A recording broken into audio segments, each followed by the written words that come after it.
スナココワンダーランドへようこそ。スナコです。ここです。はい、じゃあ第2弾ということでね、はい、今回もスカイプ会議でやっていきましょう。垂れ流し動画です。いや、思ったよりね、喋りすぎて充電切れるっていうね。で、第2弾です。第2弾。じゃあね、イギリス生活でどんな大変なことがありましたかっていう話題でやっていきましょう。ありすぎて第2弾まで行ってるんですけど、まだ私半分ぐらいあってないけど、都営の日に私、その日本の斡旋会社でお迎えを頼んでて、空港の送迎を頼んでて、初めて長期で来るし、イギリスっていうかそもそもロンドン来たことなかったし怖いやんか、やっぱ。で結構、夜に着く便やったし、安心料として高いけど、その日本から頼んでて、で、そのなんか結構こうボードを持ってなんか待ってる人たちがいっぱいいるから、その中でおると思ってずーっと探してたやんか。それ全然おらへんねん、私のボードを持ってる人が。とか思っていやおかしいやろと思って、めっちゃ荷物持ってるし、そのカート持ちながら、何往復もして、その全員の名前をこうドライバーの人たち全員見に行くけど1個もなくて、嘘やろと思って。でも私まだ SIM カードを買ってなくて、携帯が使われへん状態みたいなか。でなんかもしそのドライバーとかとなんかあったら電話してくださいみたいな電話番号があって、で電話したけど電話がない。どうしようと思って、どうしようみたいな、もう無理やと思ってどうしようと思って、でもなんか初めてやし、なんかどうしていいか分からへんってと思ったら、電話を見つけて、その公衆電話みたいな。でそれでちょっとお金若干お金持ってきてたから、そのポンド入れて電話しようと思ってるけど、なんか私がその日本で換金してきたポンドっていうのが9ポンドで、わかる？昔のポンド。だから日本のその人たちも多分その換金会社もそのポンドが新しくなって、今そのポンドが使われへんっていうの知らへんやん。多分、だから多分私にそれか悪用されたか分からへんけど、それしか持ってなくて、結局そのかけられへんかって、その電話。嘘。どうしようみたいな積んだと思って、もう私ようにその日泊まる予定してないけど、いやもう、私野宿みたいななんかそれはウーバーとか最終頼んだら、タクシーとか取って住所分かるから、行けるっちゃ行けるけど、いやなんかお金払ってるしさ、結構な額、絶対そのドライバー探したいやん。でも頑張って探してて、でもその電話機の前で絶望してて、めっちゃもう、嘘やろと思って、もうはぁってなってたら、目の前にいた中国人のお兄さんがどうしたのって話しかけてくれて、でドライバー頼んでてんけど、こうでなんか電話しようと思ったけど電話もできなくてって言ったら、僕の携帯使えないよって言って携帯貸してくれて、優しい。めっちゃ優しいやろ。で、ありがとうってもう震えながらもう初めてのさ、なんか夜の空港一人で寂しいし怖いし状態で優しくしてもらって、ありがとうございますって言って電話かけて、なんかこの電話は繋がりませんみたいななって、何回かけても無理やって、でなんか繋がらない、無理やって言ってもうなんか何回もするの悪いから繋がらなかった、貸してくれたのにごめんねみたいな、ありがとうみたいなって携帯返して、でまた私はその重たい荷物を持ってぐるぐるその迎えの人探したんやんか。で見つからんねん。でもどうしようと思ったら、またそのお兄さんがバーって走ってきてくれて、これ電話番号間違ってるよみたいな言われて、みたいな、なんかわざわざ違うとこ遠いとこ座ってたのにもう一回走ってきてくれて、なんかその私さ、こっち来るまで全然知らへんかったんやけど、4プラス44で0抜いて、で電話番号スタートするやん、電話は。そうだね。でも0抜くの知らんくて、44足さなあかんのは分かって知っててんけど、なんかその0抜いたりとかっていうのは多分分かってなくて、でその普通に入れちゃったけど、これ0抜かなきゃダメだよみたいなお兄さんが言ってくれて、でもう一回これでは多分かかるからっつってでかけさせてくれて、そしたらなんかその会社の人が電話出てくれて、ドライバーいないみたいな。行ってると思うけどみたいな感じで、めっちゃなんかあっさりな感じで、じゃあ今から向かわすわみたいな。待って、今から向かわすわっていうか、私のドライバーは来てないみたいな、今どこにおんのとかっていうのは全く連絡その報告はなく、もう今からじゃあ向かわすからどこどこにいてみたいな言われて、うわまあでもそのお兄さんのおかげでなんとか私はその連絡はできたんやけど、結局、でそのホワイトスミスの前で待っといてって言われて、その会社の人にな。で私はなんかホワイトスミスっていうコンビニみたいなのがあるね、空港の中に、でそのホワイトスミスの前でずっと律儀に待っとって、またそこから1時間ぐらい経って、もうその時点で2時間ぐらい経ってんだけど空港着いてから出てからな、でもうホワイトスミスの前でずっと待っても待っても、もうそこから1時間経っても来おへんから、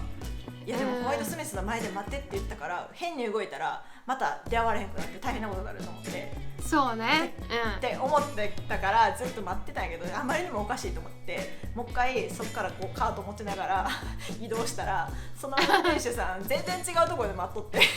そうなんだ。いや来てくれとって、その人もめっちゃ探したのにみたいな、そのドライバーさんも言ってくれたんやけど、いやいやホワイトスミスで待ってって、そのなんかその会社の人に言われたから待っとったやんかだから結局だからその空港着いてから2時間、もう何時間経ったか分からへんもん、ちょっとうわくらい待って、で結局ほんまやったら多分そのもともと家には多分9時ぐらい、まあ、10時とかに着いてたやろうけど、もう夜中になってしまって、いやめっちゃ怖かったほんまにもうさやったからさ、寮の人もさ、なんかほんまやったらその時間おらんかってんけど、なんかたまたまそのドライバーさんがすごい人で、ほんまやったらその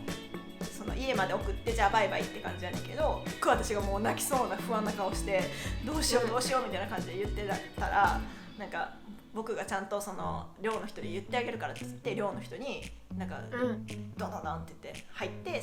この子本当は早く来る予定だったんだけど遅くなっちゃって、どこの部屋って言って名前とか言ってくれて、でその人も一緒に荷物持って部屋まで送ってくれて、優し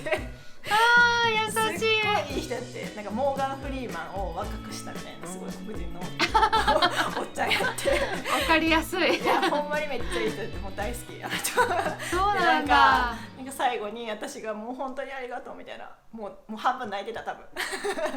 半分泣きながらありがとう、Thank you Thank you って言ったら、なんか You'll be okay みたいな、なんかあなたなら大丈夫だよみたいな言ってくれて、もう泣いたよね、初日からそれは泣くわそりゃ泣くわ悪いことあってもなんかいいことでカバーみたいな優しい人が多いから、確かに、いやまあなんかどうにかこう精神保ってわかるわかる、で、まあなんか1日目からほんまにいろんな大変やったけど、それはそれでよかったなって、そうだよね、だって今なんかさ、空港から自宅まで普通に何も考えずにチューブで移動してね、楽勝で行けるじゃんでも最初なんて分からんもんね。いや最初さ、チューブあるあるやけどさ、電波ないやん。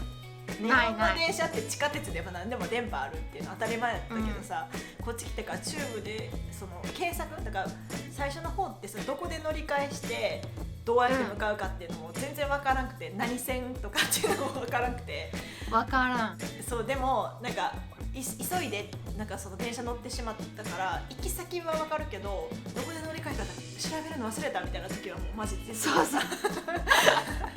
もうなんかチューブのなんかちっちゃいマップ広げて、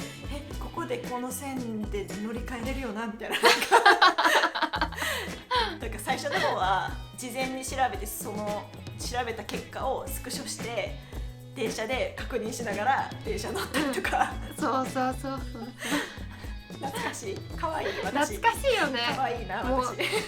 今なんかさ、何も見なくてもさ、適当にピャピャっていけちゃうけどさ、最初わからんからほんと大変だったよね。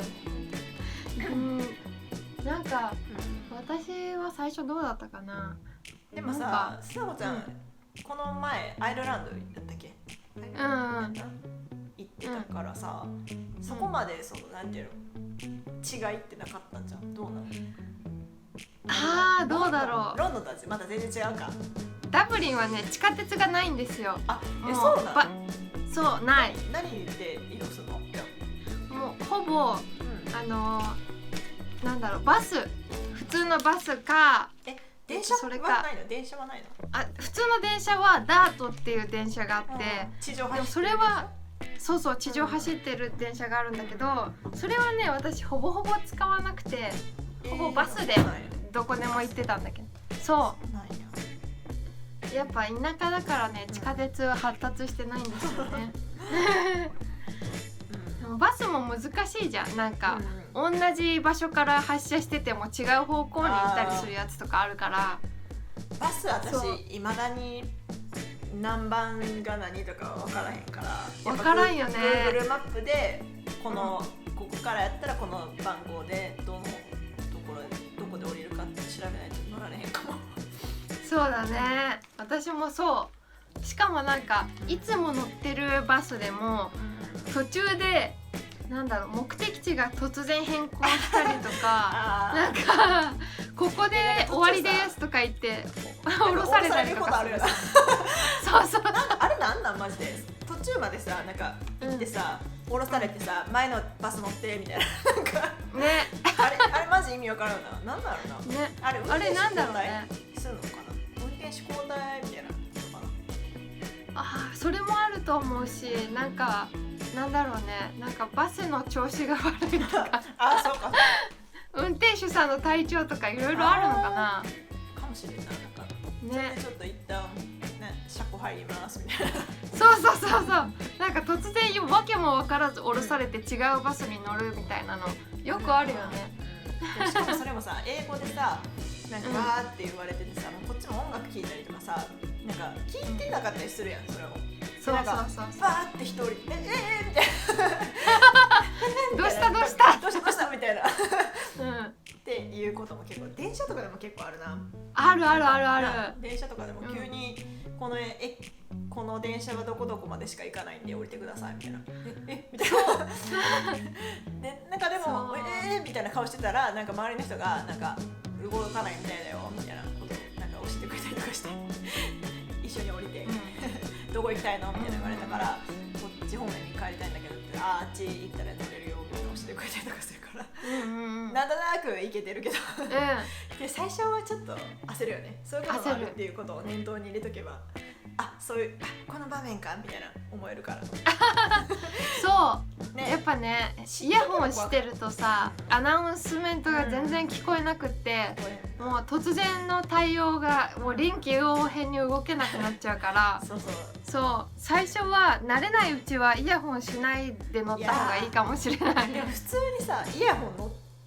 つけて乗るの怖いよな。なんか怖いなんかいきなり襲われたりせえへんからみたいな。せえへんねんけどなんか夜道とかも絶対イヤホンしたらあかんの。いまだに私夜道ではイヤホンしてないかな。そうだね、私もあんまりしないね外では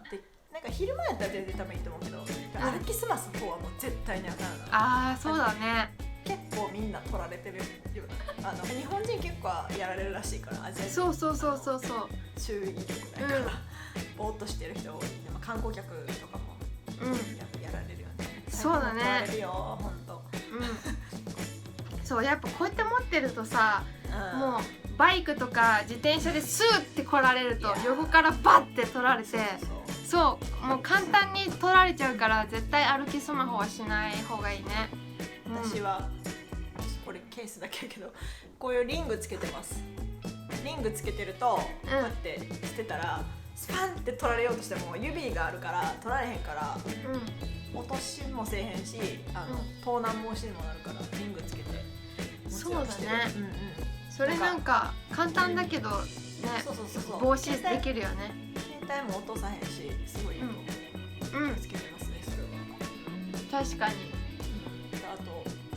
財布は現金はほぼ持ち歩かないの、うちらでももうな。っていうのもね、全部カード決済、むしろカード決済しか受け入れてないところとかも今はコロナで増えてるし、たまにまだ現金のところあるから、なんか20ポンドぐらいだけ財布に入れて、あとはもうカードだけで、携帯のでピーとかってアップルペイで払ったりしてるから、だからなんか取られても最悪どうでもいいもんしか持ち歩いてないかもそうだね。で携帯はもう肌身離さず、なんかポケットに入れたりとかせず、なんか例えばポケットの中に入れててもなんかこうやって指こうやって持ちながらポケット入れてみたいな、だからポケットから落ちることもないし手で持ってるしみたいな状態に常にしてるかな、じゃないとほんまに取られると思う。今にだから取られたことないな、だから結構そこは警戒心強くか、ボディバッグとかにするかとか。私も結構気をつけてる方だから、今まで盗難とかはないんだけど、そうね、やっぱ気をつけて、なんだろう、観光客っぽい感じに見られちゃうと狙われるから、そうあんまりなんか高級なものとかね身につけないとか、ブランド物のバッグとかもう持たへんよな。そうだね。そもそも持ってきてもないけど、私も仕事行く時とかもうほんまに金のなさそうな格好していくで。わかる。私が編み出した夜一人で女の子が歩いてても危なくない対策としては、なんか言ったらなんか怪しい人が前から歩いてきたらなんか避けたりするやん人って、だから自分も怪しい人になったら怪しい人に襲われないんじゃないかっていう考えのもとできるだけほんまにめちゃくちゃ怪しい格好して、怪しいって言ったらあれだけどほんまにお金のなさそうなそのジャケットにもうフーディーかぶって、もうフードもめっちゃ目深にかぶって、今とかマスクしてるからもう目つきとかもなんかこんなんでフードかぶりながらマスクしてめちゃくちゃ怪しい顔しながら怖い顔しながら夜道を歩いてるそしたらほんまに誰もなんならちょっと女の人とか私避けていくって男の人とかあんまり避けてちっちゃいからさ女の人って分かるからあれやけど、前から歩いてくる女の人とかちょっと遠のいて歩いていったりとかするから、なんか襲われないには自分がやっぱその変な人を装う危なそうなやつを演じる演技力そうだねっていうのはもう最近でずっと心がけてる。確かになるほど。なんかあるかな。他にありますか？なんかあるかな。こっちのさ、銀行を作るのむずくない？ある。銀行のハードル高いよね。銀行も、でもつのこちゃん持ってるよな、銀行ちゃんとしたバンク。ある。ね、某分子バンク。普通に言っていいんじゃない？確かに全然どうでもいい。HSBC やったっけ？そう私は HSBC ってめちゃくちゃハードル高いらしいな。よう作れたのマジで。嘘？そうなの？なんか私聞いた話によると一番 HSBC なんかその派遣会社のそのお姉さんかなんかに聞いた話によると、HSBC が一番ハードル高いからっていう。マジか。なんかよう作れたなと思って。そんなことあるの？めっちゃ簡単だった。マジで？やっぱ担当者によると思う。そっか。でもその話で言うと私もう無知で来ちゃったわけよ。だからそれなりにさいろいろこうインターネットで調べたりとかねしてきたんやけど、なんか日本やったらさハンコとなんか身分証持ってったらさその日のうちにその場で作ってくれるやん口座なんて、むしろ作ってくださいみたいな感じや口座、っていうのに今、HSBC が一番有名って聞いてたから行こうと思って行ったんやんか。そしたらみたいななんかあなた何しに来たのみたいなくらいの感じテンションで言われて、でなんかマジか。お金持ってなさそうな学生みたいなに見られるから大体、でもうなんかそもそもそのプルーフ証明、その自分が仕事こういうのしてますとかその住所の証明だったりとかっていうのが必要になるみたいな話をして、そもそもそれを知らんかったのも私が悪いんだけど、で返されて、で次の日そのプルーフ証明持っててで持ってったのにいやなんかちょっと無理だからみたいななんかちょっとでもどういうこと？ちょっと私の英語力がその時足りひかったのもあるけどなんかちょっとなんかみたいなでなんか予約もいっぱいだからみたいなちょっと無理みたいな言われてで返されてマジでしゃあないから違う HSBC に行ってでその学校の近くの HSBC 行ったら予約がいっぱいだから何月何日の朝のこの時間しか空いてないみたいに言われてそんな早い時間に来られへんし無理やからもういいわっつってで諦めてででも結局その後々になってその HSBC はその私が投影したのが9月で学生がその大量にこう新学期で来る時期やからなんか難しい時期らしいね、その予約が取るのが。そうなんだ。なんかタイミングも悪かったんやけどその予約も取れへんかったし、なんかめっちゃいろんなところで門前払いされて、私もその時さ何もわからんかったからほんまに泣きながら家帰ってわからなくていやなんかそんな私がこんななんか英語喋られへんから作らせてもらわれへんかったんやなと思ってめっちゃ悔しくて泣きながら帰ったけど、よくよく聞いたら予約が必要だったりとかプルーフ証明必要とかって自分が調べてなかったら悪いんやけどその時はそれすらも分からんかったから普通にめっちゃ悔しい思いして結局なるほどね。そう結局今も作ってないああそうなんだ、もうやんかなと思ってやんよな、例えば、なんか最悪の事態ではあるんだけど、なんかインターネットがもう全国でつながりませんみたいな未曾有の事態が起きた時にオンラインバンクだと引き出しも送金もできないし何もできませんみたいになっちゃうから、実際の店舗があるローカルバンクを作っておけばとりあえず安心ですよみたいな、そういうなんか気持ち的な保証があるのはローカルバンクだけど、オンラインバンクで給料も振り込みできちゃうから、なんかそれで間に合ってるなら、最悪 OK かなっていうのはありますよね。なんか絶対作らなきゃいけないって言い続けてたけどもう、いらんなってなっちゃう最近は現金確かにをその、さっき言ったモンゾーから出した後に戻されへんとかそういうのもあるけど、別に戻すことないしな現金引き落としてでも今仕事があってそういうプルーフをきちんと提出できるなら1個持っててもいいかもしれないね。確かにね。なんか以上口座いらんなとは正直思って、わかるわかる。別になんかイギリスこう終わった後でイギリスにまた戻ってっていうこと多分ないから、それだけのために今作ってもどうせモンゾしか使わへんやろうし。そうなんだよね。なんかユーロ圏だったらやっぱいろんな国で使えるからいいけど、やっぱポンドってイギリスでしか使えないから不便だよね。ポンド問題ねいやなんかイギリス来てよかったなと思うのはハムとかチーズとかめっちゃ食べまくれること安いよね。日本高いもん。生ハムとかこんなさバクバク食べられへんかった。なんかもったいなさすぎて。わかる本当。しかもなんか成城石井とか言ってねすごい高いよね。チーズとかも高いしさやっぱり。生ハムはしょっちゅう食べてる生ハムチーズ。あとモッツァレラチーズめっちゃ安くない？安い。なんか 50p とかで売ってない？多分日本やったらマジで300円とかする。50p っていくらぐらい？70円ぐらいかな。そうだね。安すぎるやろ。めっちゃ美味しいし、しかも。でトマトとスライスしてカプレーゼ作ったりとか。なんか日本やったらちょっと高級な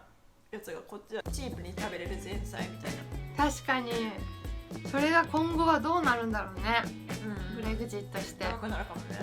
こうイギリスご飯まずい問題について。つなこさんはどうお考えですか？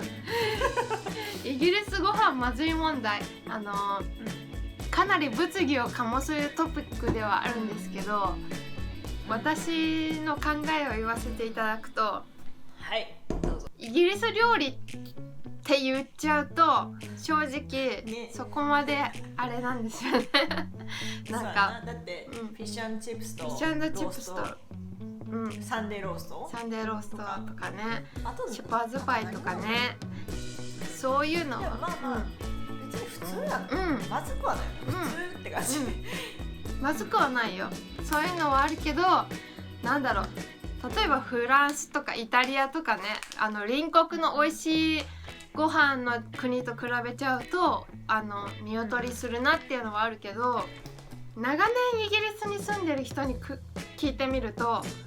昔はやっぱり何食べてもまずかったっていう時代はあったみたい10年前20年前とかね、もう例えばパン1個買っても意味わからないまずさみたいなパンまずいってなかなかない。もうそういう時代もあったけれども、今だいぶ良くなって、まあお金出せばある程度のもの食べれるし、まあね、だいぶ食の水準が上がりましたねっていう現状ですね今。まずいまずいみたいな、で固定概念を植え付けられながら育ってしまった育ってしまって来てしまったけど、いや普通に来て行ったレストラン全部美味しいけどなんやろ、めっちゃ外れとか全然ないかな。そうだね、ヨーロッパっていうくくりで見るといろんな美味しい料理の国があって、でそういう国のご飯レストランをうちの国でも食べれるっていう時点で、やっぱイギリス料理って言っちゃうとレベルは低いかもしれないけど、そういう世界各国のそれなりのレベルのご飯が食べれるよっていう時点で、まあいいんじゃないかっていう、なんかちょっとあれやな悲しいな、ちょっとイギリス人がそういうふうにそういやでもそうや、結局だって、日本にいてもさ中華料理食べに行ったりさ、日本料理だけ食べてるわけじゃないし。そうだね。もちろん日本がいっちゃうまいけど全部正直ほんまにもう帰りたい日本って500円出せば立派なものが食べれますみたいな、ワンコインで食べれてしまう美味しいものが充実してるから、イギリスに来ると最低10ポンド20ポンド使わないと美味しいご飯が食べれないっていうのがあるからね。ラーメンだって13ポンドぐらいじゃない？そうだね、13ポンドって1500円1600円ぐらいわからない、でもそれまで知ってでも結構食べに行ったりするよな。する。まあやっぱ恋しい時は我慢できないよね。なんかインスタントラーメンとかそのカップ麺じゃさ、なんか補いきらへんとこやっぱ。そうお金出せばいつでも満足できるっていうのはロンドンの利点ですね。イギリスワーホリに来る人たちは十分な貯金を持ってきた方が安心ですね。いや、そう十分な貯金してきたと思ったけども意外ときつい。こんなにも日本円とポンドみたいなこんなに冷凍みたいないくらとは言わへんけど100万ぐらいは絶対。そうだねなんかすぐ働き始めてすぐ稼ぎ出した全然もないんやけど、何があるか分からんからさ、仕事すぐ決まるとも分からんし、みんな100万円握りしめてくるあればあるほどいいよあればあるほどいいよ贅沢できるよ。そうだね、そういう感じかな。なんかな、それぐらいかな。笑えるようになったのはもうすごい嬉しいですね。そうだね。今は幸せに暮らしてるんで心配しないそうだね。じゃあご視聴ありがとうございました。チャンネル登録、グッドボタン、コメントなどどしどしお待ちしております。はい、ありがとうございます。バイバーイ。